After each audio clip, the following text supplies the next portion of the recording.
Alright, so boom, Wagwan, bruv, or brevet, wherever you're on the World Wide Web. My question to you is, are you in a... 3 weeks later, many months later. My question to you is, are you an illiterate? Nah, I don't mean can you read, write, and speak. My question is, are you financially illiterate? Do you know where your money should be going?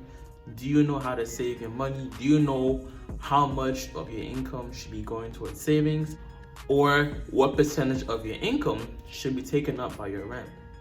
These are things that unfortunately not a lot of us know or weren't taught. Honestly, financial literacy should be a required class in all areas of learning.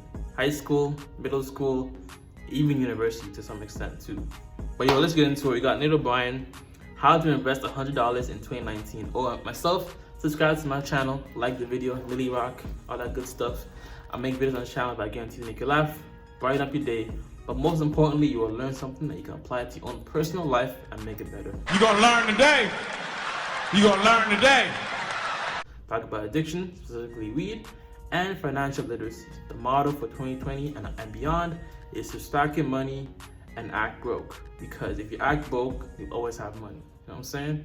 Logic. Let's go. Hey everyone, welcome back to the channel. So in this video, we're going to be talking about 4 different ways that you can consider investing $100. Now, whenever you're starting with a relatively small amount of money, you want to be very careful and think pretty deeply about where you're actually going to be allocating this $100. So I actually really just stumbled upon this startling statistic the other day that shows that almost 30% of US households have less than $1,000 in savings. When I saw that, it was quite surprising, but hopefully some people can kind of climb out of this, and hopefully this video can maybe help give some ideas of different investment routes you could take. And some of these are going to be more so active types of investments, and others are going to be passive investments. Think about it though. If you had an emergency right now, like your car broke down, like you had a health scare or something happened to you or your immediate family, would you be okay? Like, would you be good? Would you have a certain amount of money saved up to take care of that expense? Like the water, something happened with the plumbing and stuff like that. You need to have at least $1,000 minimum saved up in your savings account.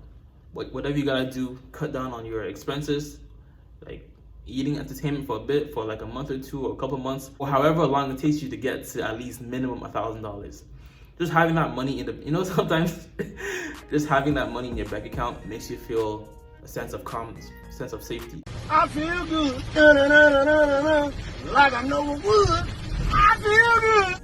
Although this inflation and interest that the bank is giving you on your savings account is not as much as the inflation in the world, just having money in your bank account that can cover you in terms of any type of unforeseen situation makes you feel calm and at ease. You can sleep better at night.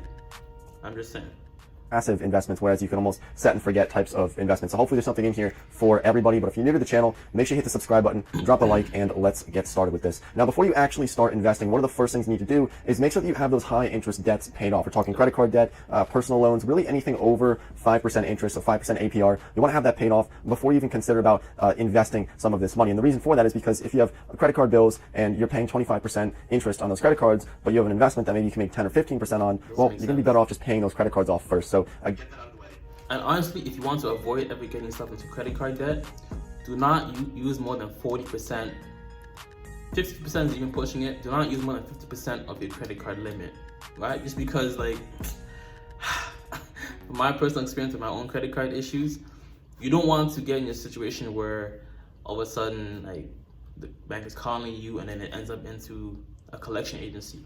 If you want to be straight with your credit card management, don't use more than 50% of your credit card. And honestly, the only thing I use my credit card for now is fixed expenses. Like if it's a phone bill, same price every month, or some type of an expense that's always the same, just to build the credit. If you want to do that, keep that there. But like your daily expenses, use your debit card.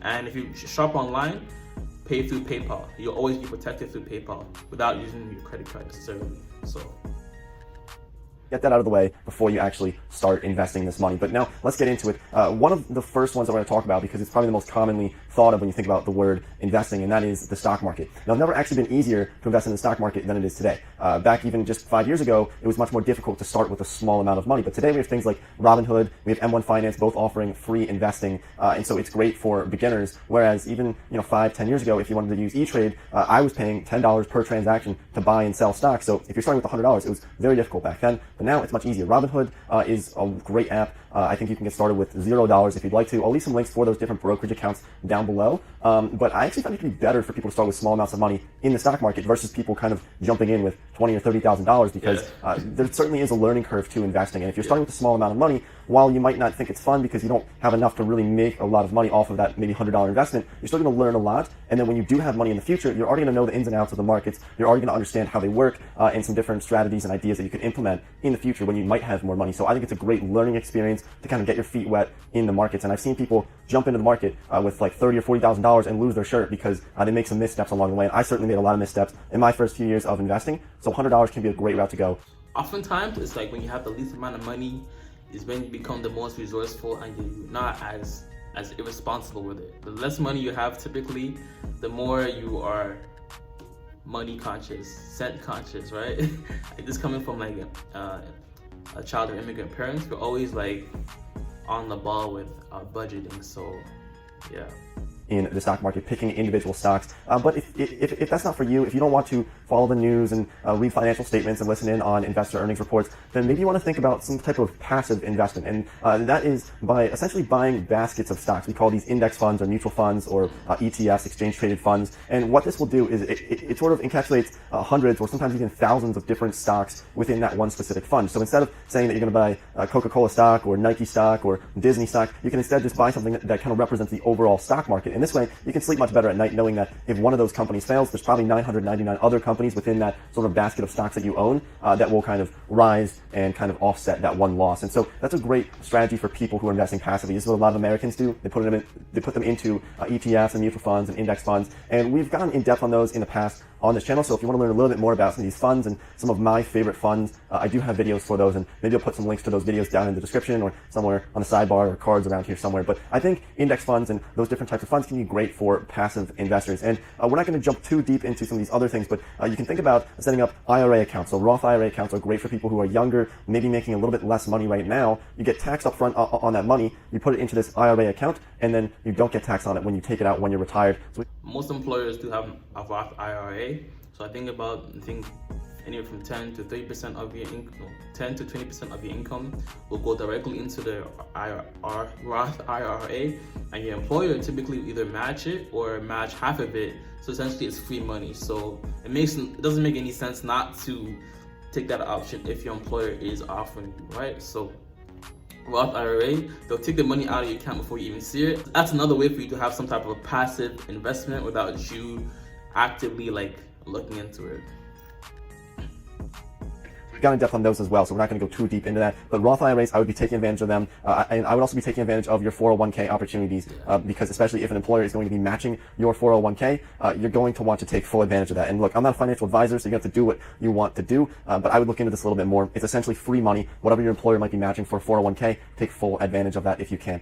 So now let's talk about the next two here, because these are by far the best ways to actually invest $100, especially when you're starting with a small amount of money.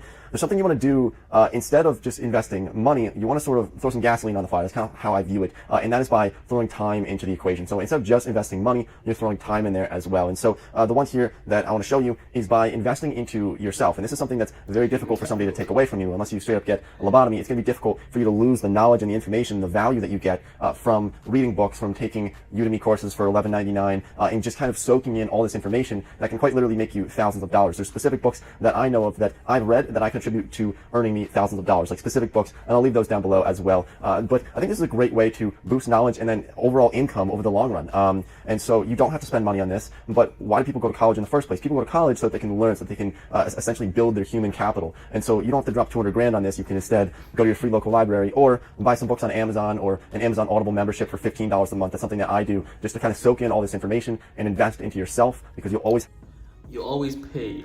Either you pay in your time, like the time it takes you to get that information, or you pay with your money, which you want to ideally you pay someone reputable to speed up the process of which you can learn that information because based on their own like past history experience with that topic.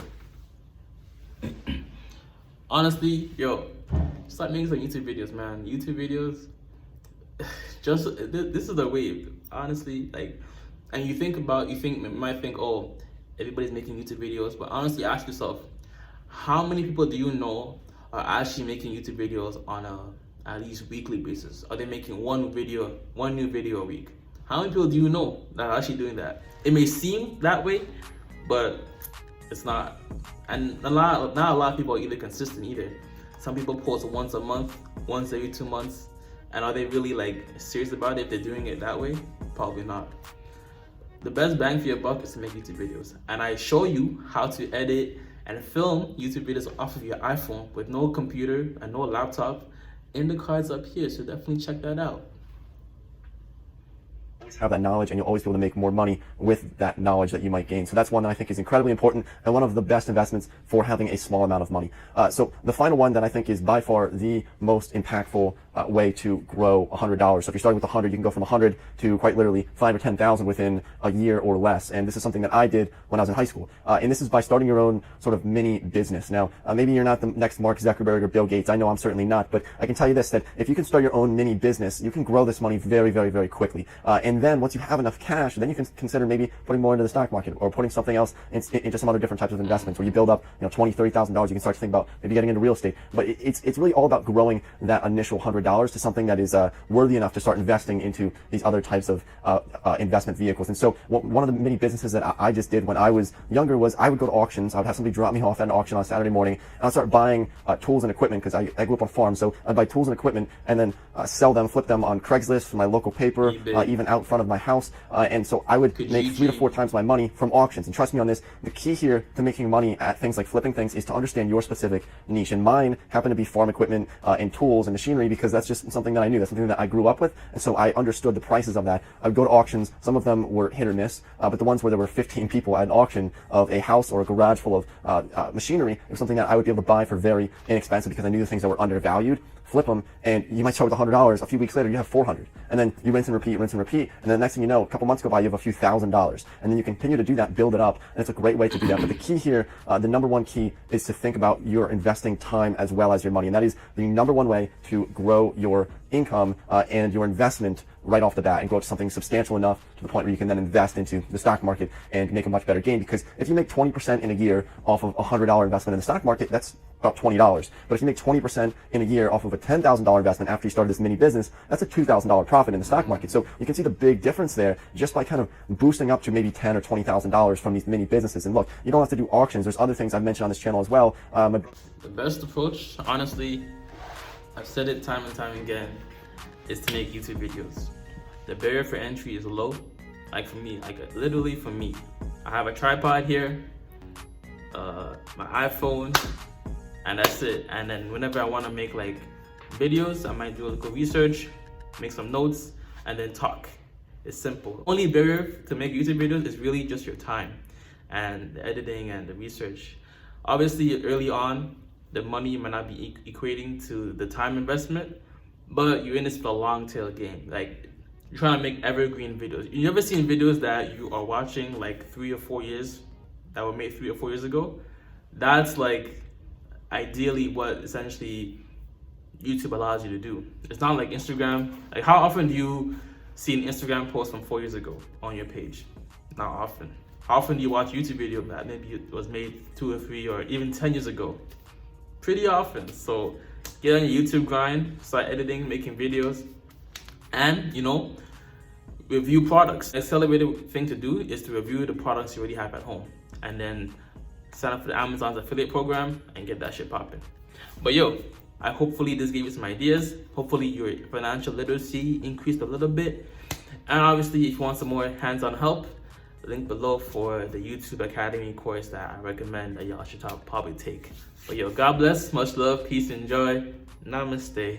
And always remember, if it doesn't feed you, do not water that shit. Also, too much of any good thing is good for nothing.